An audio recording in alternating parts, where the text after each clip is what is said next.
Okay, thanks for first of all, thanks to Hashem Barach. I want to thank all of you.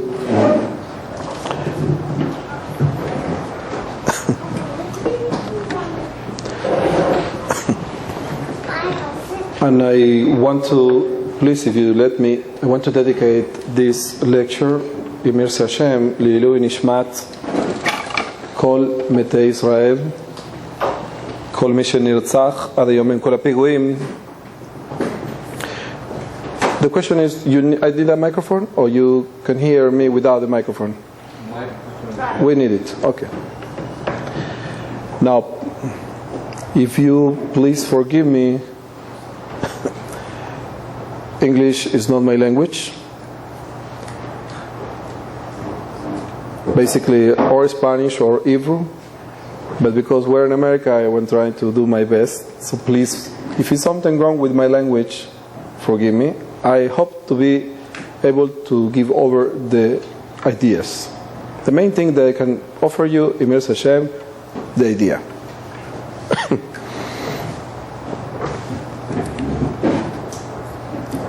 Whenever I speak about reality with intellectual, either they are Jewish or non-Jewish people, because I grew up in a Christian society and I know more or less what they think about reality. Sometimes people, for example, atheists, atheism. So I always ask them, it's very simple. Or there is a way to live, or there is no way to live correct.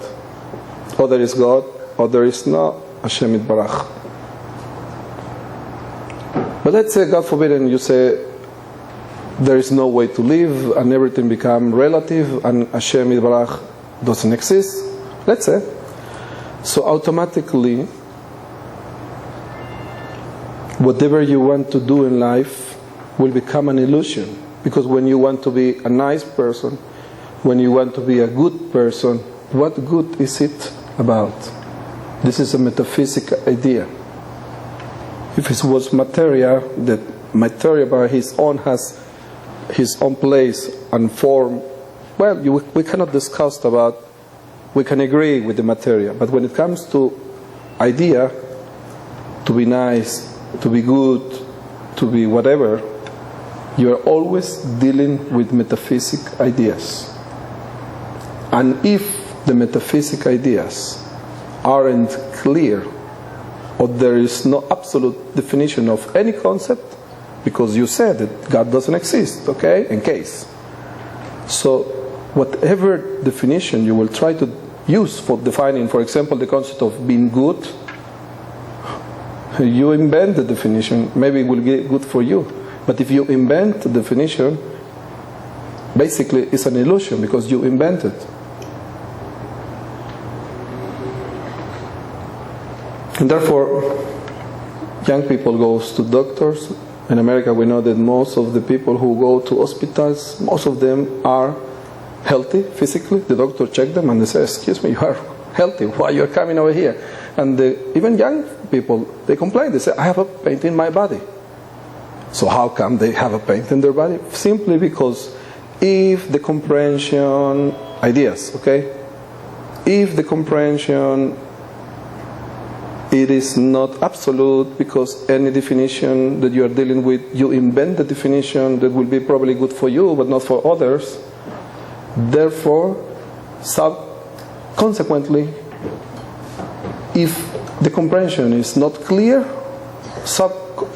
consequently, you will be having effect into your body, and then we will feel pain.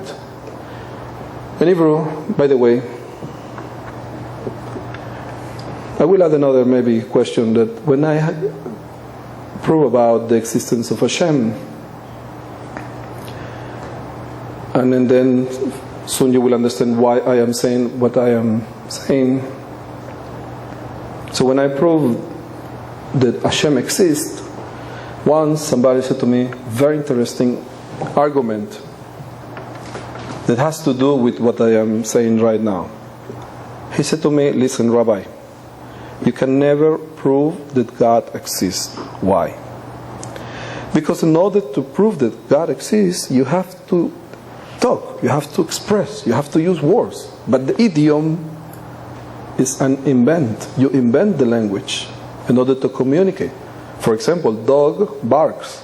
This is the way for him to communicate. Humans were more sophisticated, so we invent a language.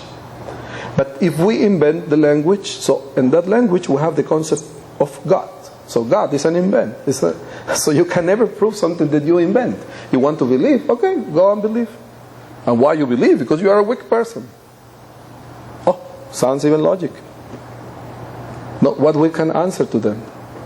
If you invent the language, bog, what bog is? So you invent the idea.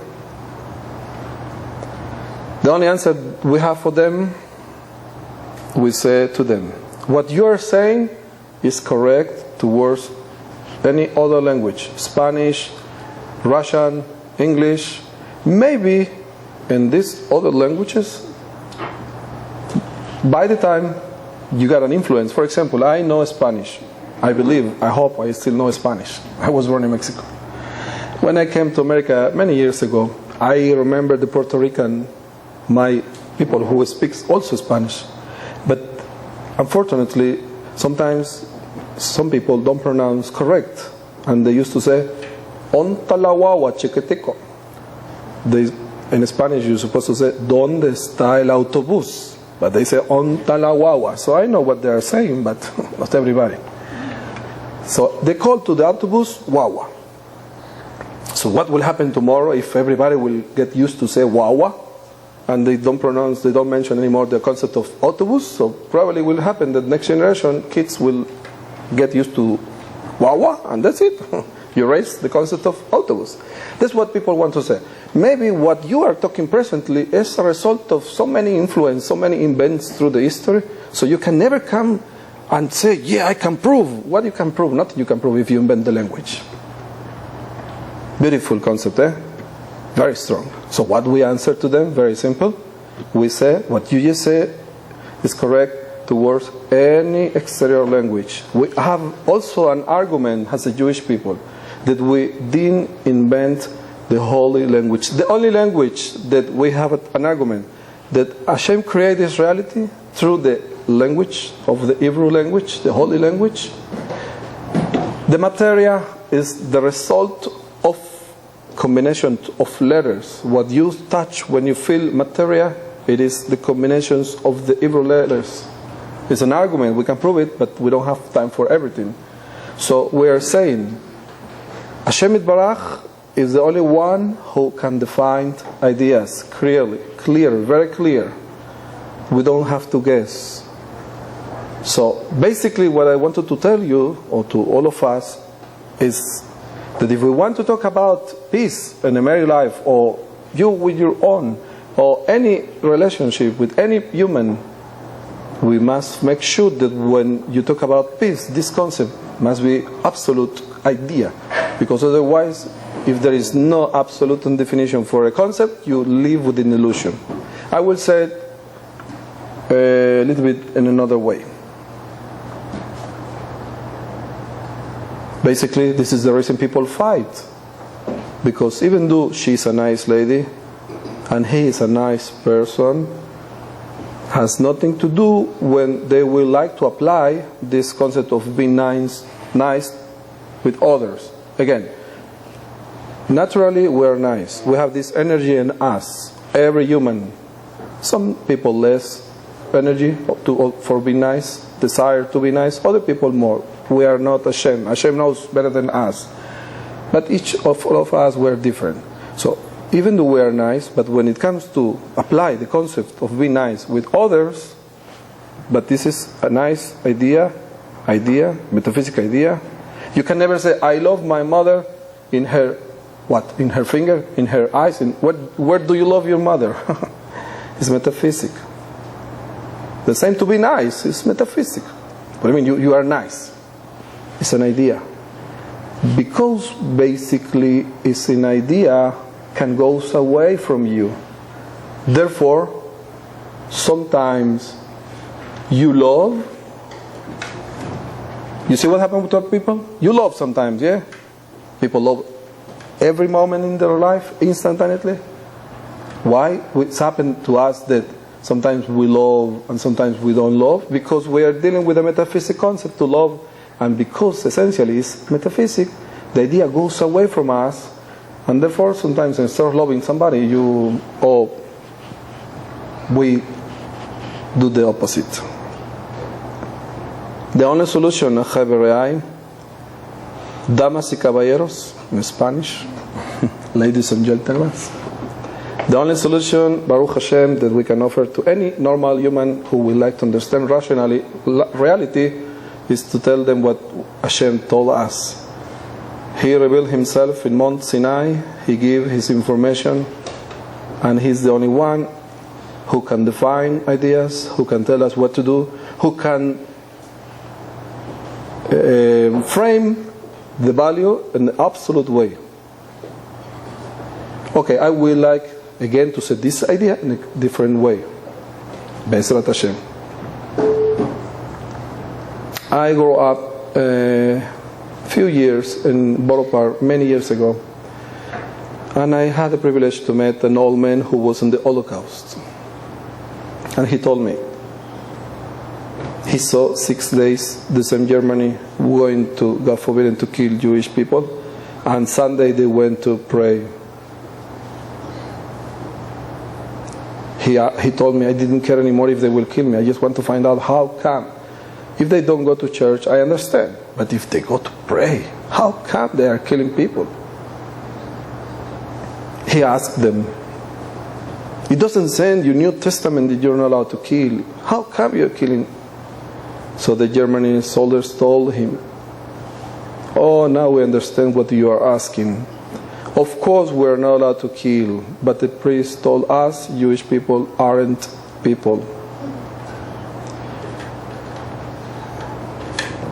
You don't have to see in any book, in any Bible, the concept of not to kill. But again, metaphysical idea, not to kill. Everybody will agree with this concept. Of course we're not allowed to kill. Yeah, but instead of going up to the concept in the absolute way, but if the value has no frame, people bring the value towards themselves. We're not allowed to steal, of course. I didn't steal. I just, I borrowed the stuff. I didn't steal, but Mishak Milim. They're playing with words, and that's it. This was the main problem. This is the main problem.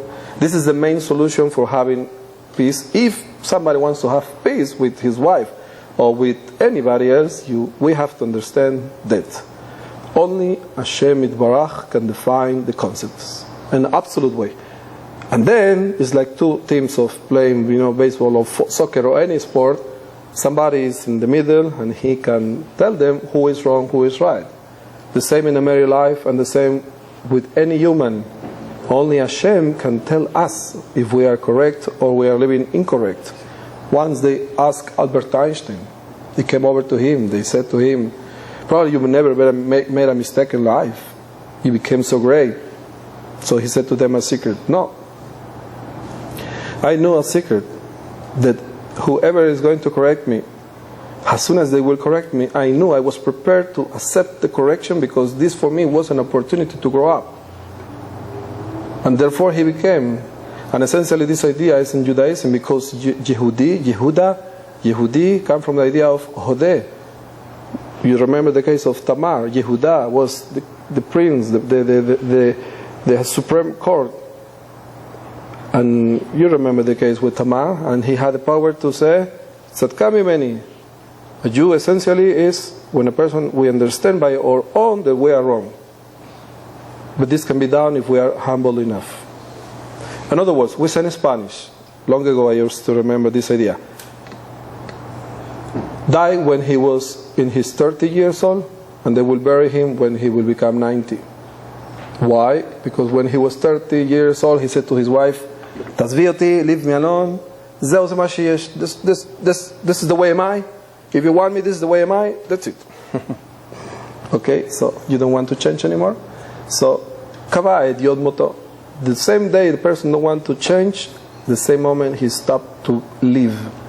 Because essentially Adam, in the holy language that Hashem gave to us, Adam come from the idea of leidamot, to be like. Essentially, always we want to be like. Or leidamot leboreno, or to be like you're the master of the universe, the Lord, the King of Kingdoms, who created reality. Or a person who don't want to go, forbidden to grow up and be like Hashem, but essentially he must be like somebody because the essence of a man is to be like. So in Hebrew we have Adam and the war of Adama. Adama means batata, chips. In America they eat plenty chips. No? So you don't want to use your intellect to be somebody, you will become potato. Chas v'shalom. There's shita, there's shita in the world. They say, listen, can you have any job that I can move my body and I don't